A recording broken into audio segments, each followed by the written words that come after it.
What's up, boys? Hope y'all are doing well today. We're back again. I think, I'm just starting school in 2 days, so I just want to kind of pump out a couple videos. And yeah, today, last episode was Crime and Punishment, and I mean, I just had to. I just have to. Last time we discussed a lot about what it meant to be someone who kind of lived life by themselves and let themselves go too far into the depths of their psyche and thought that their rationale could conquer it all. And I think this book gives an example of many who don't let that happen to them, who have a certain love and a certain passion for this world. And this book here, in my opinion, is not one where you will be entertained for the entirety of the book. It is not an entertaining book in many ways. And to be honest with you, there's so much philosophy in this book. There's so much religion, ethics, morals. It's just ways of life that are explored in this book. And so this book follows the Karamazov brothers, the Borthers Karamazov, and their father, who is very much a man of little virtue, for lack of better terms, and he is one who has one son with a certain woman named Dmitri, and that son will become very important later on. All those boys are very important. And then he has two kids with another woman, Ivan and Alyosha. So it goes Dmitri the oldest, Ivan, then Alyosha the youngest. And these three play three different archetypes in the world. Dmitri is kind of the embodiment of Fyodor, at least in the way that I explored the book, is I found Dmitri to be Fyodor reincarnate. Right? He joins the military, he's in love with the same woman as Fyodor, and he seems to be a man who kind of lives the hedonist life.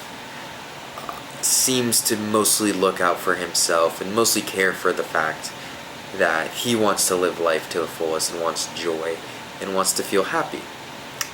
Ivan is the second boy, who is incredibly intellectual, especially on the facts of law, the ideas of philosophy, and really wrestles with the idea of God and how to live a just life, how to live the correct life. Is there any reason into a God? Is there any reason to be good? And Ivan, I think, in my opinion, is the most beautifully written character and has the most amount of change throughout the book, has the best character archetype, or character arc is what I mean. And then Alyosha is the one who, it just has to be your favorite when it comes to as a human being. Alyosha is the Christ-esque, the good in this book. He is the one who you invite to the party, and some people start getting into it, and Alyosha is the one who's able to step in and say, like, let's just have a good time, let's have fun, let's drop all of this, and everyone will look at him and just be like, you know what, you're right. He's not one of those people that you're like, shut the fuck up. No, you're like, no, that man is right. And it's displayed through different stories in the book. But first I want to talk about Alyosha's mentor, because this part of the book, honestly, to me, probably stood out some of the most, and that's Zazimov. He is the head of the monkhood in which Alyosha joins, and Zazimov really lays the foundation, in my opinion, of what Fyodor, and even for myself, Fyodor Dostoevsky, sees as the proper way to live. And I had to agree with a lot of it.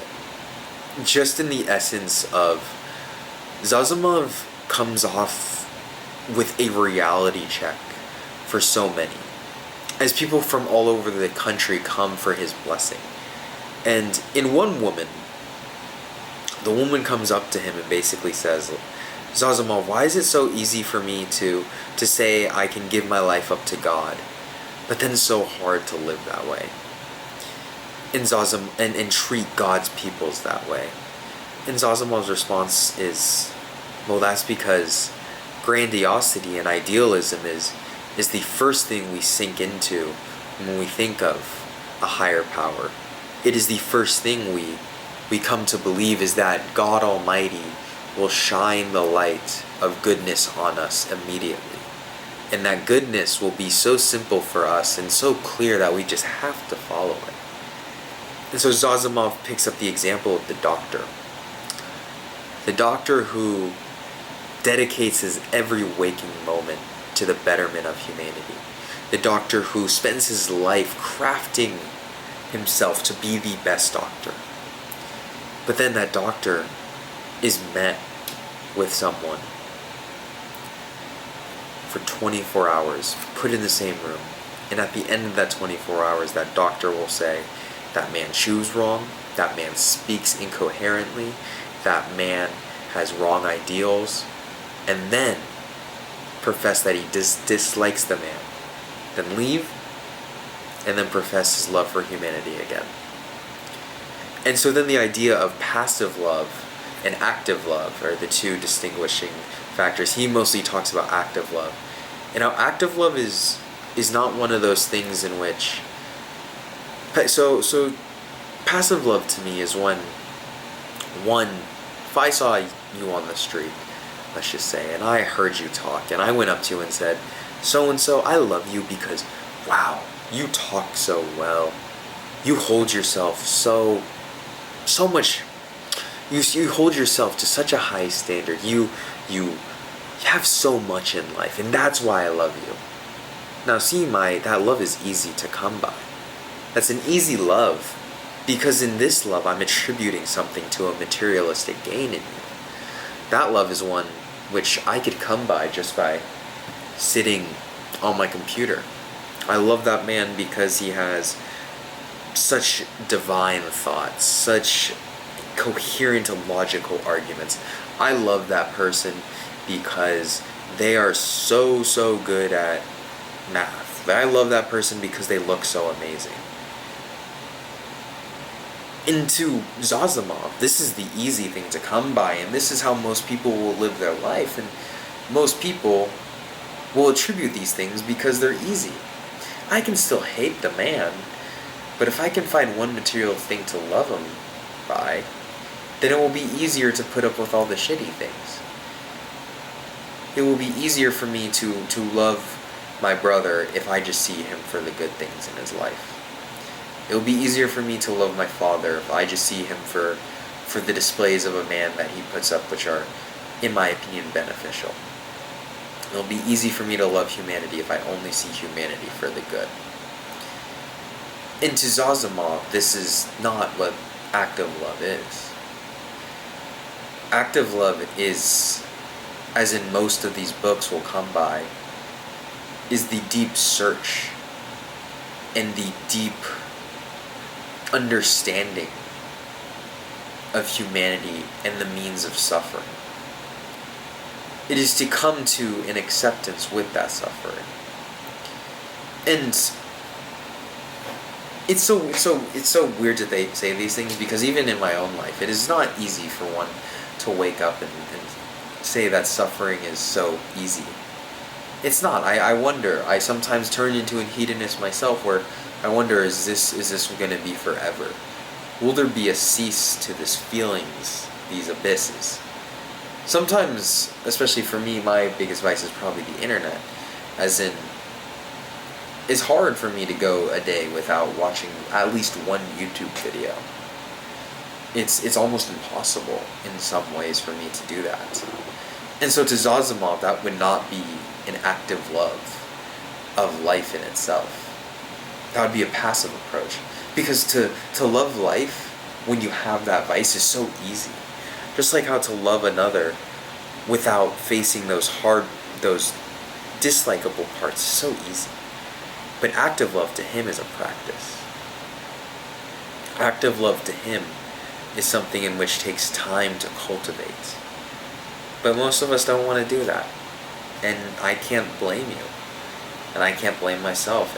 And Dmitri becomes that example. Dmitri hates his father. But so Grushenka is the whore. in which Fyodor and Dmitri love.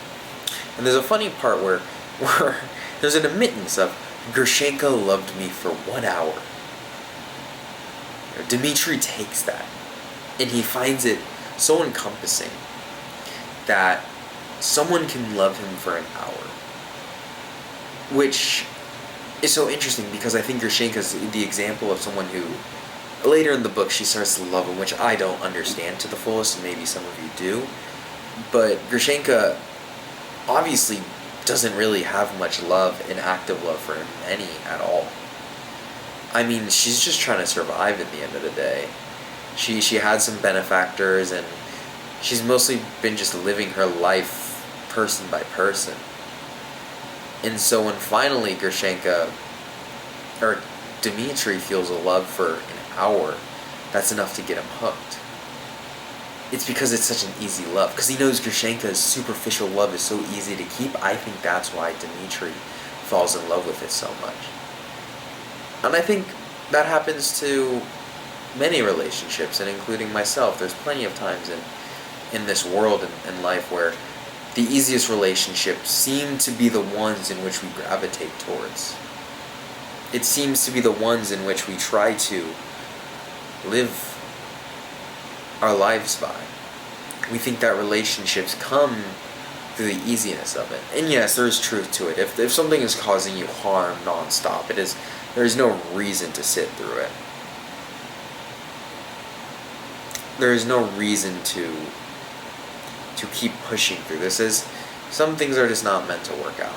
But in the idealistic version of it, it is meant, both parties are meant to go through that exploration. And so that's the first ideas in which Zazimov brings up. And I think the most beautiful idea that Zazimov brings up is when he's dying. He dies, and Ilyusha writes down his very last ideas. And his ideas are, I mean, absolutely insane, in my opinion. As they could be its own book in itself. And of course, I just passed on The Great Inquisitor, which we will be talking about. But oh no, sorry boys. I am completely ill-prepared for this. Uno momento. I write these things down, and I should probably get a better system, but I have an idea. 379.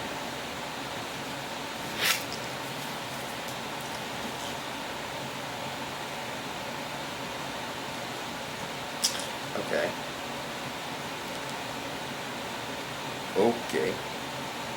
Okay. I knew it. Ooh, these are beautiful thoughts in which Zazimov brings up.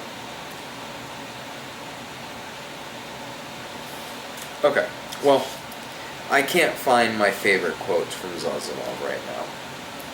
For some reason, it is eluding me, and I cannot find it.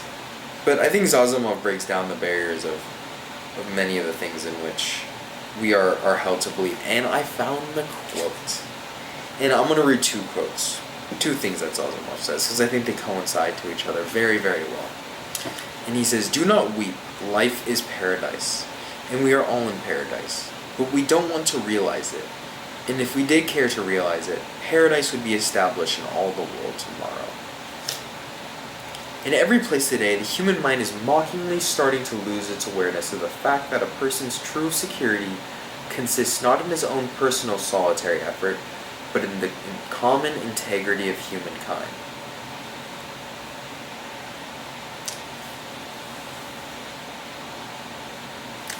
And so, like the other books we've talked about, Europe is going through this transition of individualization. And here Fyodor easily puts out through Zazimov his idea that humanity, in the essence of it, has nothing to strive for. There will be no spiritual benefit from any of this.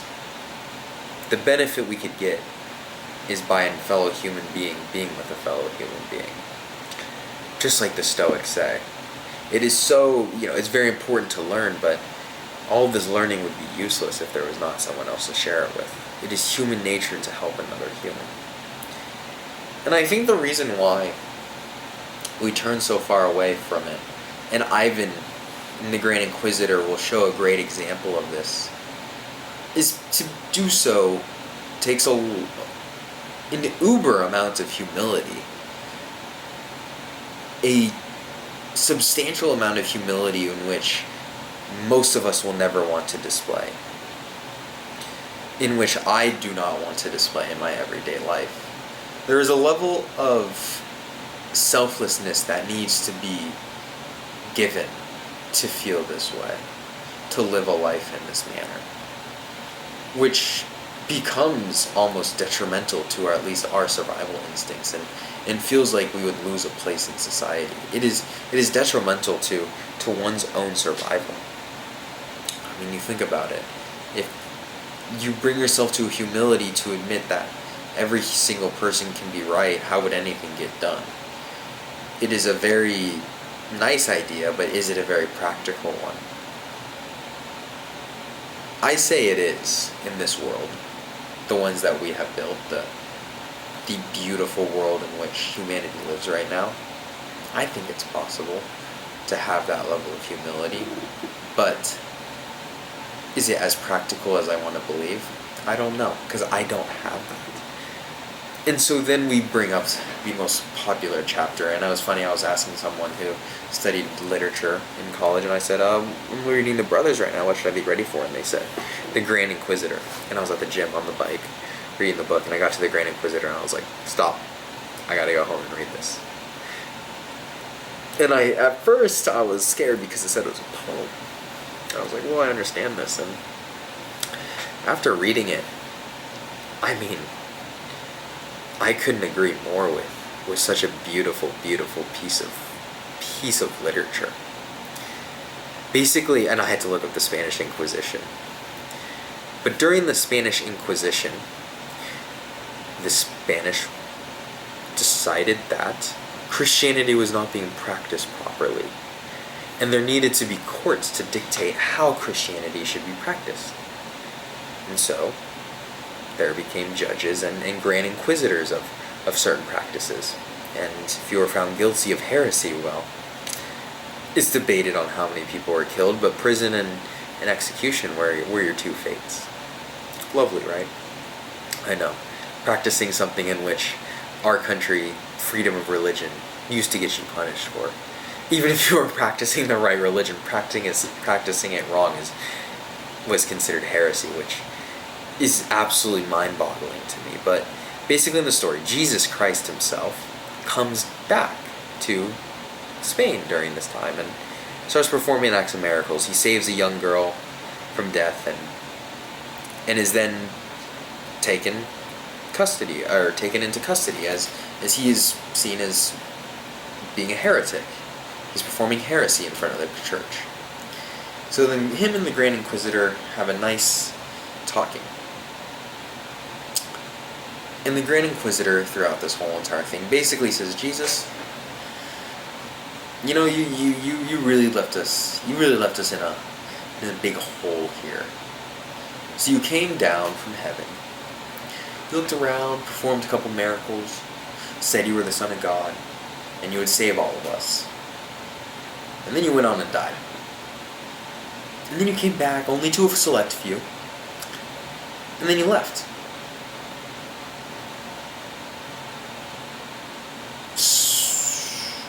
So why would you do these things for us? Give us food, fish, water, wine. Why would you heal? Why would you perform these miracles for such a split second of time? Tell everyone, believe in me and you will be saved for eternity, and then just up and leave. No. The Son of God, if he really cared about humans, would come down, provide everything we needed, and then say, follow me blindly, and use his ultimate power to make us follow him. That is what a good God would do. No, Jesus, but you came down, you performed these miracles.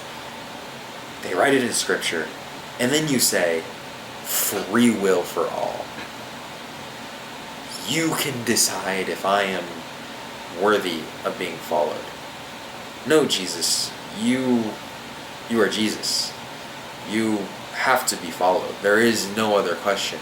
To give us free will is basically to take the dog off the leash for the first time and say, alright dude, sit here and you'll get rewarded a treat, otherwise you're going to get hit by a car. I would say probably 90% of the time, the dog's going to run away, and let's just say every single time he gets hit by a car unless he sits. So no. Giving us free will is very stupid. It is actually quite cruel. It is a punishment. If something knows better, then why doesn't that thing enact its will on us? And so then the Grand Inquisitor says, see, what we have done here is we have taken the world that you have left, and we've given it order. Whether that order matters or not, or makes sense, doesn't fucking matter. Because humanity wants order to their suffering to be happy. And so we make these rules, and happiness is what follows. And so the question to you and the question to myself is, what the fuck?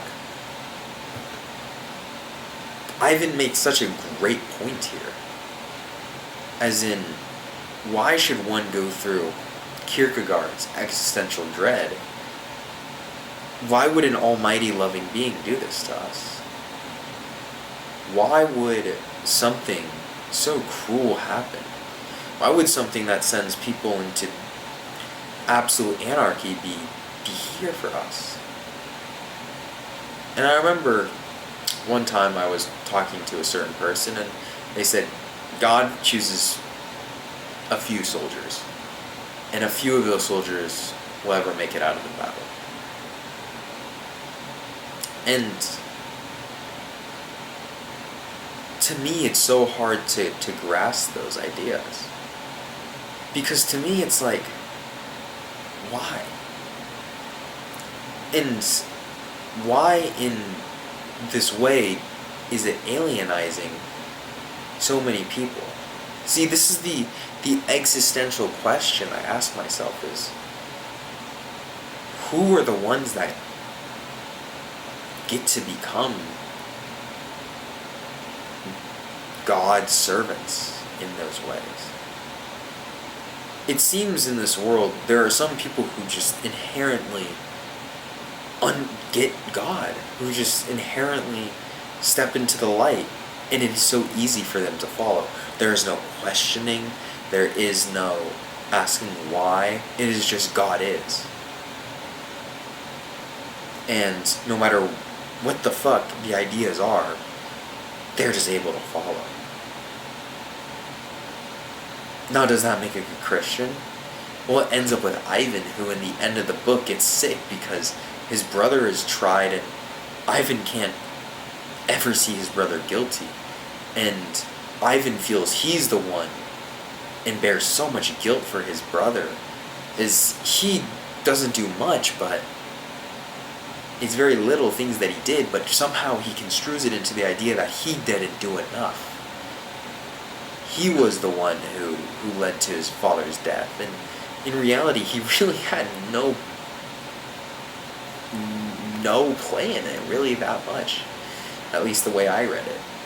Was Ivan is such a loving son that to have even the chance of not being loved, it kills him and hurts him. And absolutely destroys his heart. And so then he comes up with this cruel idea of Jesus, this cruel idea of free will being disastrous. But the interesting thing at the end of the Grand Inquisitor is Jesus, and this is honestly, I remember it, but he kisses the Grand Inquisitor on the lips and then just walks out. And I think in the kiss, and as most would maybe agree, is kissing is a very natural instinct for humans. There shouldn't at least be much thought process in it. I don't know. Maybe I'm doing it all wrong, but when someone kisses someone, it's usually very unthought provoking. It is very much innate in the moment. It is very humanistic of us to do it. And so why does Jesus do that? Well, I think he does it because he's basically telling the Grand Inquisitor, it's okay.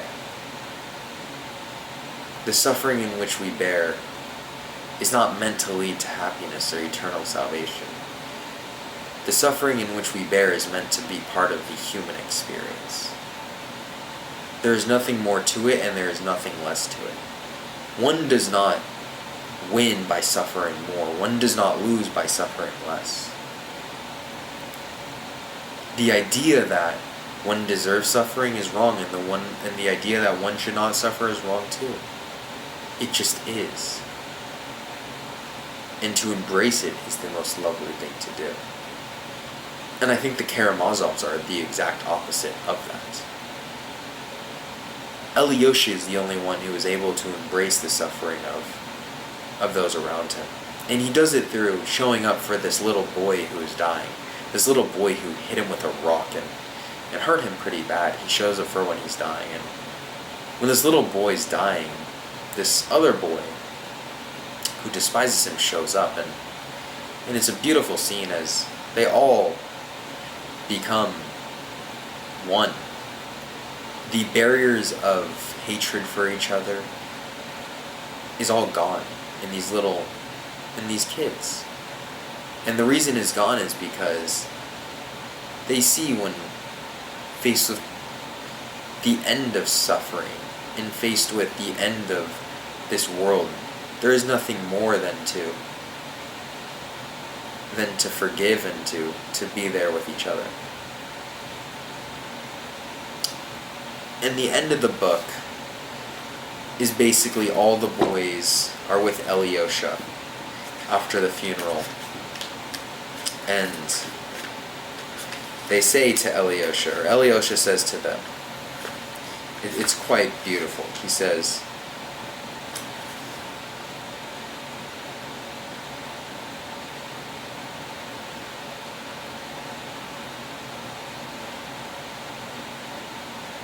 and eternally like this, all our lives hand to hand, hurrah for Karamazov. Koila shouted once more in ecstasy, and once more all the boys caught up in his exclamation. And eternally like this, all our lives hand in hand.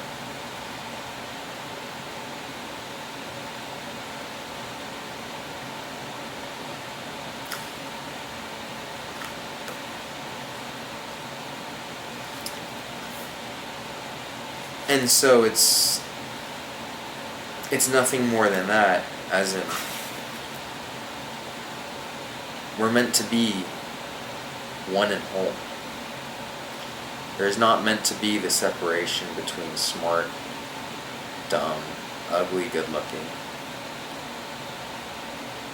It is the grasping on why we suffer that we end up with these divisions.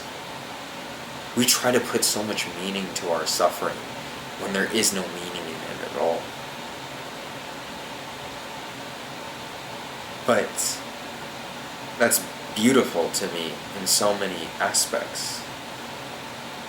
It's beautiful because there's an acceptance in there in which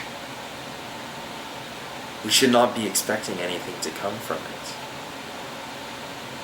As Zazimov says, we're in paradise right now. We don't need to go forward, backwards, up, down. It is here in this moment. But it is here with one another.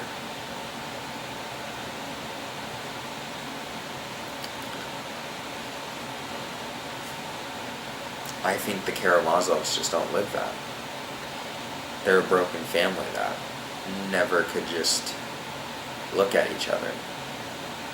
The vices and the needs to escape / put meaning to the sufferings